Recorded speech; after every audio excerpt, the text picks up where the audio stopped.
Guys welcome back to my channel. आज हम करेंगे रीइश्यू ऑफ शेयर्स। तो हम अपना क्वेश्चन देख लेते हैं। रीइश्यू ऑफ शेयर्स क्या होता है कि सिंपली हम शेयर्स को रीइश्यू करते हैं मार्केट में आफ्टर फोरफीटिंग देम। ठीक है, तो हमारे पास क्वेश्चन में दे रखा है कि जो कंपनी ने 100 शेयर्स को फोरफीट किया एट द रेट 100 ईच। ठीक है, एक शेयर था 100 ईच का एंड प्रीमियम था उस पर 50% प्रीमियम मतलब 100 का 50%, that means 50 rupees is the premium जो कि हमें देना था अलॉटमेंट पे। First call not received. ठीक है, दैट मीन्स फर्स्ट कॉल इसमें लिखा हुआ है कि रिसीव नहीं हुई, दैट मीन्स हम ये एज्यूम कर ले कि अलॉटमेंट तक हमारा पैसा मिल गया है। ये कहने का मतलब है फर्स्ट कॉल नहीं मिली लेकिन अलॉटमेंट तक का सारा पैसा हमें मिल चुका है। ठीक है, ये कितने की है? 30 रुपीज़ की। फिर आती है फाइनल कॉल। फाइनल कॉल है हमारी 20 रुपीज़ की जो is yet to be made, मतलब कि हमने फाइनल कॉल अभी कंपनी ने मंगाई नहीं है। रीइश्यू की है हमने 70 पर शेयर एट 80 पेड अप। तो 80 पेड अप 70 पर रीइश्यू किया। ठीक है, तो कॉल्ड अप मनी इसमें क्या होगा हमारा? हमने सिर्फ एप्लीकेशन मंगाई है, अलॉटमेंट मंगाई है और फर्स्ट कॉल मंगाई है। दैट मीन्स अगर आपको 80 पेड अप नहीं भी दे रखा होता क्वेश्चन में तो आप कैसे निकालते कि कितना कॉल्ड अप है? सिंपली पूरा कितना है 100 रुपीज़। कितने की हमने कॉल नहीं मंगाई अभी 20 की, दैट मीन्स 80। तो आप ऐसे भी निकाल सकते थे कि कितना हमें कॉल्ड अप मनी है, और तो क्वेश्चन में दे रखा था, राइट। फिर आएगा हमारा फोरफीचर की एंट्री करेंगे। Share capital account debit. ठीक है, कितने से होगा? हमने फोरफीट कितने के शेयर्स किए? 80 रुपीज़ तक मंगाया था, right. Called up into number of shares. ठीक है, प्रीमियम हमें मिल चुका है अलॉटमेंट पे, तो प्रीमियम हम यहाँ पे इंक्लूड नहीं करेंगे। टू शेयर फोरफीचर कितने से होगा? कितने हमने शेयर्स को फोरफीट किया? 100 शेयर्स को फोरफीट किया। कितने रुपए पे? हमने एप्लीकेशन फोरफीट की और अलॉटमेंट फोरफीट की। फर्स्ट कॉल फोरफीट नहीं की, फर्स्ट कॉल पे नहीं की। दैट मीन्स 80 में से अगर आप 30 रुपीज़ माइनस कर दो 50, तो 50 रुपीज़ हमने फोरफीट कर लिए। और कभी भी प्रीमियम को फोरफीचर अकाउंट में ट्रांसफ़र नहीं करते, क्योंकि प्रीमियम के सिक्योरिटी प्रीमियम के कुछ स्पेसिफिक यूजेस होते हैं और जो कि कंपनीज एक्ट 2013 में लिखे हुए हैं। उसके अलावा हम किसी और काम के लिए कंपनीज सिक्योरिटी प्रीमियम को किसी और काम के लिए यूज़ नहीं कर सकती कंपनी उन यूजेस के अलावा। ठीक है, to share first call, right.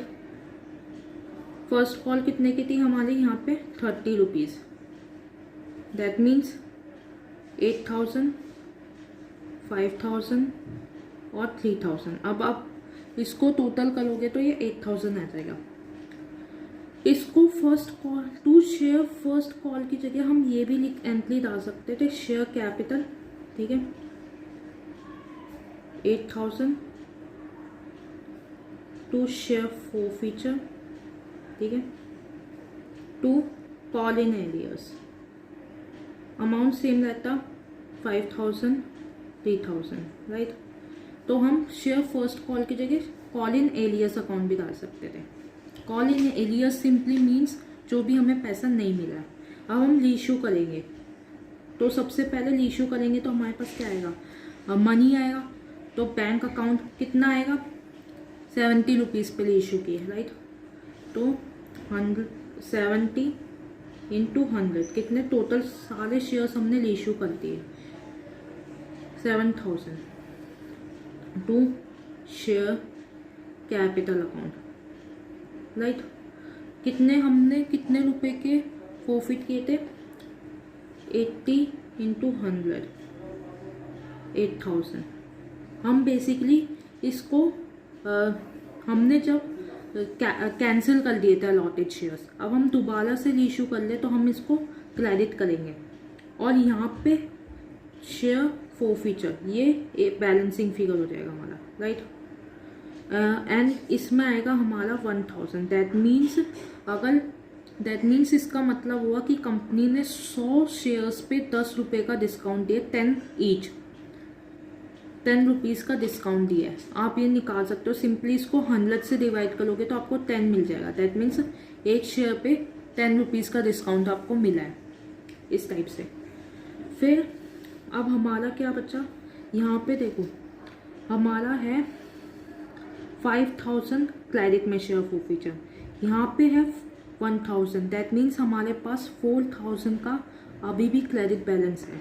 तो हम इस क्रेडिट बैलेंस को कहीं ट्रांसफ़र कर देंगे, ठीक है, to share forfeiture account to capital reserve.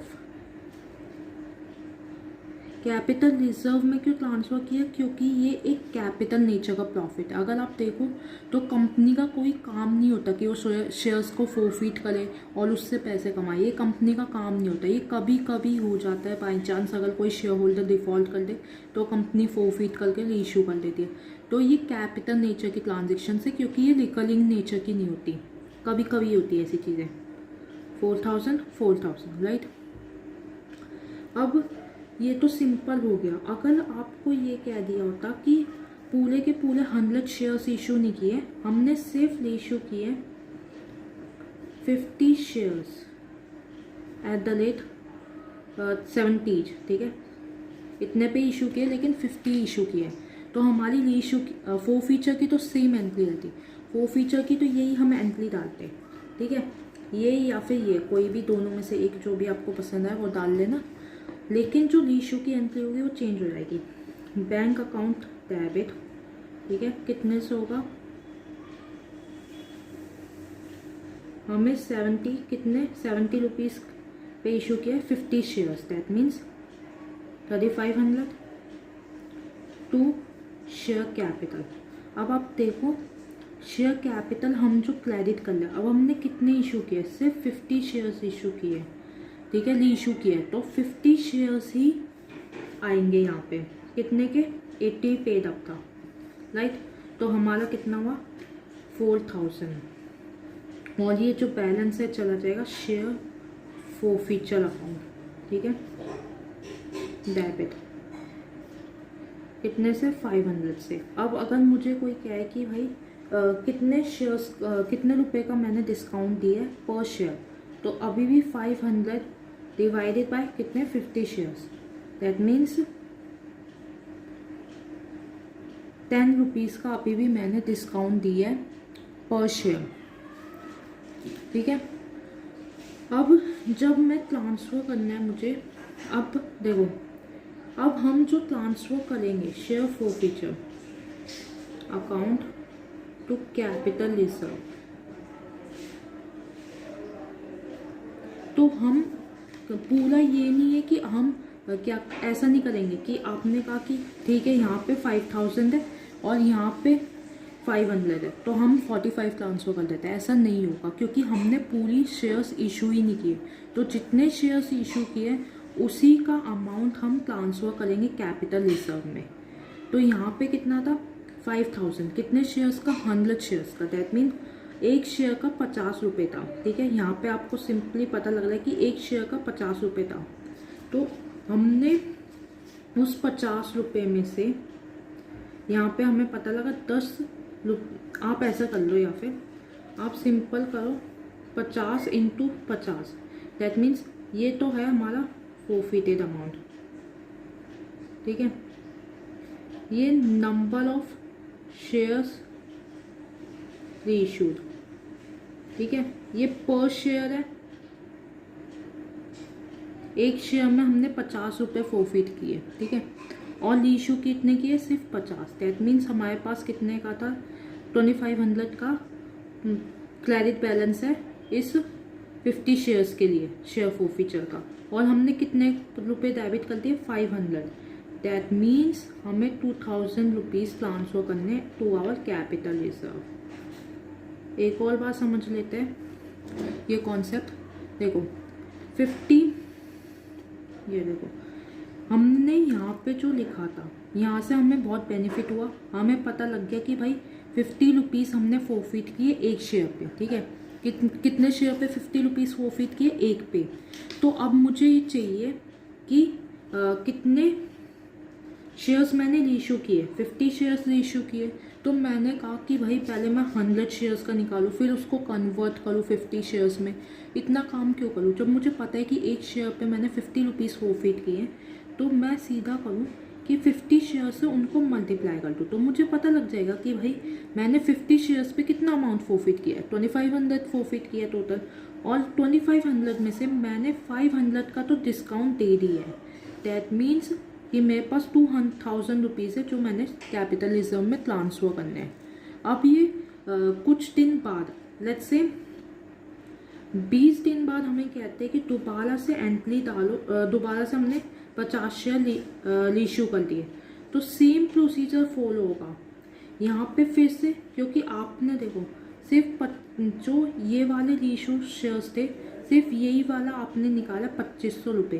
अब जो बाकी 50 शेयर के 2500 रुपये वो अभी भी हमारे यहाँ पे हैं फोरफीचर अकाउंट में, तो इस फोरफीचर का मत यूज़ करके, इस 2500 रुपये का यूज़ करके हम लेटर ऑन जब बाकी की 50 शेयर्स रीइशू करेंगे तो उसका डिस्काउंट हम यहाँ पे आराम से दे सकते हैं उन 2500 रुपये का यूज़ करके, जो कि हमारे बाकी बचे हुए हैं, राइट। अब एक कॉन्सेप्ट और इसमें आता है, यहाँ पे हमें क्या दे रखा था, यहाँ पे हमें बता रखा था कि भाई इतने 70 रुपीज़ पे हमने रीइशू कर दिया शेयर। अगर क्वेश्चन में ये ना बता रखा हो कि कितने रुपए में रीइशू किया, हमें बोल दिया कि हमने जो डिस्काउंट का अमाउंट है, जो हम डिस्काउंट दे रहे हैं ऑन रीइशू, ठीक है, रीइशू पे जो डिस्काउंट दे रहे हैं इस मैक्सिमम परमिसिबल लिमिट, ठीक है, मैक्सिमम परमिसिबल लिमिट तक हम डिस्काउंट दे रहे हैं। तो अब हमारा क्वेश्चन ये होता है, सबसे पहले तो हमें देखना पड़ेगा कि मैक्सिमम परमिसिबल लिमिट है क्या, कितनी होती है। तो जो हमारी मैक्सिमम परमिसिबल लिमिट है डिस्काउंट की ऑन रीइशू, याद रखना जो हम डिस्काउंट है वो सिर्फ रीइशू पे ही दे सकते हैं, कभी भी ओरिजिनली हम रीइशू नहीं कर, सॉरी, ओरिजिनली शेयर्स डिस्काउंट पे रीइशू नहीं होता, ओरिजिनली शेयर्स डिस्काउंट पे कभी इशू नहीं होते, हमेशा प्रीमियम पे होते हैं इशू या पार पे होंगे। जब हम कोई भी शेयर इशू करते हैं तो या तो प्रीमियम पे होगा, ठीक है, या पार पे होगा, कभी भी डिस्काउंट पे नहीं होगा। लेकिन जो रीइशू है, रीइशू वाला केस है, तो हम प्रीमियम पे भी रीइशू कर सकते हैं, पार पे भी कर सकते हैं, डिस्काउंट पे भी कर सकते हैं, हमारी मर्जी है। तो अगर हमें ये कह दिया कि मैक्सिमम परमिसिबल लिमिट तक ही हमने रीइशू किया है, उतना डिस्काउंट दिया जितना कि परमिसिबल है, तो वो कितना होता है, वो होता है अमाउंट फॉरफिटेड। जितना भी फॉरफिट किया आपने अमाउंट, उतना आप डिस्काउंट दे सकते हो रीइशू पे, उससे ज़्यादा नहीं दे सकते। ये चीज़ कंपनीज एक्ट 2013 में लिखी हुई है आपकी साफ साफ, राइट। तो हम यही वाला क्वेश्चन दोबारा से कर लेते हैं। तो हमारी ये थी एंट्रीज, फॉरफीचर की सेम रहेगी बिल्कुल, या तो ये कर लो या ये कर लो, बैंक वाली एंट्रीज चेंज रहेगी। अब हमें बैंक, मेरे को रीइशू करना है, ठीक है, ये नहीं पता मुझे कि कितने पे रीइशू करना है, मेरे को बस ये डिस्काउंट का अमाउंट पता है। तो मैं क्या करूँगी, टू शेयर कैपिटल, कितना पेड अप था वो लिख लो, पेड अप या कॉल्ड अप कुछ भी बोल लो आप, 100 रुपीज़, दैट मीन्स 8000, ठीक है, 8000 कॉल किए थे कंपनी ने, 8000 कॉल किए थे, और हमें डिस्काउंट कितना दी, हमने डिस्काउंट कितना दिया कंपनी ने। तो हमें ये पता है कि शेयर कैपिटल हमने 80 कॉल्ड अप थे, तो हमने 8000 लिख दिया, राइट। हमें ये नहीं पता कि बैंक में कितना था, लेकिन मुझे ये पता है कि शेयर फॉरफीचर में मैंने कितना डिस्काउंट दिया। मैं 100 शेयर्स रीइशू कर लियो, तो मुझे पता है कि मैंने पूरे 5000 रुपीज़ का डिस्काउंट दे दिया। अगर मैंने 50 शेयर्स रीइशू किए होते तो मैंने कितने का दिया होता, 2500 यहाँ से, ठीक है, 50 रुपीज़ पर शेयर था, 50 शेयर्स इशू किए, 2500, ठीक है। तो जितने भी शेयर्स रीइशू किए उसको 50 से मल्टीप्लाई कर देंगे तो हमें पता लग जाएगा कितना मैक्सिमम डिस्काउंट हम दे सकते हैं इस केस में, क्योंकि हमने फोरफिट कितने किए थे, एक शेयर पे 50 रुपीज़ फोरफिट किए थे। तो मैंने एक शेयर पे 50 रुपीज़ फोरफिट किए और मैंने सारे के सारे शेयर्स रीइशू कर दिए, दैट मीन्स 5000। अब अगर आप 5000 में 8000 में से 5000 माइनस कर दो, दैट मीन्स 3000। सो अगर मेरे से कोई पूछेगा कि कितने का मैंने एक शेयर इशू किया, तो मैं क्या कहूँगी 3000 डिवाइडेड बाय 100। टोटल शेयर्स कितने थे 100, कितने का पे इशू किया 3000 टोटल, दैट मीन्स 30 रुपीज़ पर शेयर। एक शेयर 30 रुपये का इशू किया। और यहाँ पे क्योंकि मैंने पूरा अमाउंट यूटिलाइज कर लिया डिस्काउंट देने में, तो कुछ भी अमाउंट ट्रांसफ़र नहीं होगा कैपिटल रिजर्व में, राइट। एक लास्ट पॉइंट रह गया है कि अगर हमारे जो शेयर्स है वो प्रीमियम पे इशू हो तो क्या एंट्री डलेगी। तो फोरफीचर की तो सेम यही एंट्री होगी हमारी, या तो ये वाली डाल दो या फिर ये वाली डाल दो, इन दोनों में से कोई भी एक डाल दो फोरफीचर की। हमारी जो रीइशू की होगी वो डिफरेंट होगी। क्या होगा हमारा बैंक अकाउंट डेबिट, सपोज कर लो कितने रुपए से, लेट्स से 80 रुपीज़ का हमारा था ना, तो हमने 90 रुपीज़ में रीइशू कर दिया, दैट मीन्स 10 रुपीज़ का प्रीमियम ले लिया, ठीक है। Reissued at the rate 90 rupees, ठीक है। पेड अप कितना था,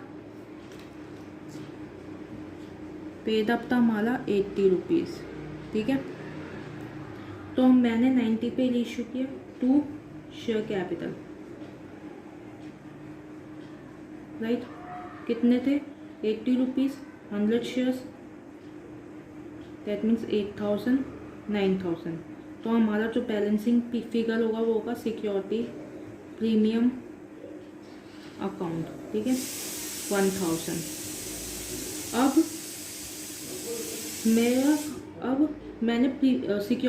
अब मुझे क्या करना है कि कोई डिस्काउंट नहीं किया, तो मैंने share forfeiture account to capital reserve account, ठीक है। कितना कैपिटल रिजर्व आएगा इसमें मेरा, क्योंकि मैंने बिल्कुल भी डिस्काउंट नहीं दिया है, दैट मीन्स जो मैंने यहाँ पे फोरफिट किए थे 50 रुपीज़, ये पूरा ही मेरा कैपिटल रिजर्व में ट्रांसफ़र हो जाएगा, दैट मीन्स 50 रुपीज़ 100 शेयर्स के 5000 एंड यहाँ पे 5000। सो पूरा ही हमारा कैपिटल रिजर्व में ट्रांसफ़र हो गया, कोई डिस्काउंट हमने दिया नहीं। और यहाँ पे जो सिक्योरिटी प्रीमियम है ये कभी भी कैपिटल रिजर्व में ट्रांसफ़र नहीं होगा, क्योंकि इसके कुछ स्पेसिफिक यूजेस है जो कि हमारे कंपनीज एक्ट 2013 में लिखे गए हैं। तो अगर आपको ये वीडियो पसंद आई हो, कुछ समझ आया हो, तो प्लीज़ लाइक कर देना, शेयर कर देना, कमेंट करना अगर कोई भी टॉपिक आपको समझ नहीं आ रहा, आपको उस पर वीडियो चाहिए, and subscribe the channel. Thank you.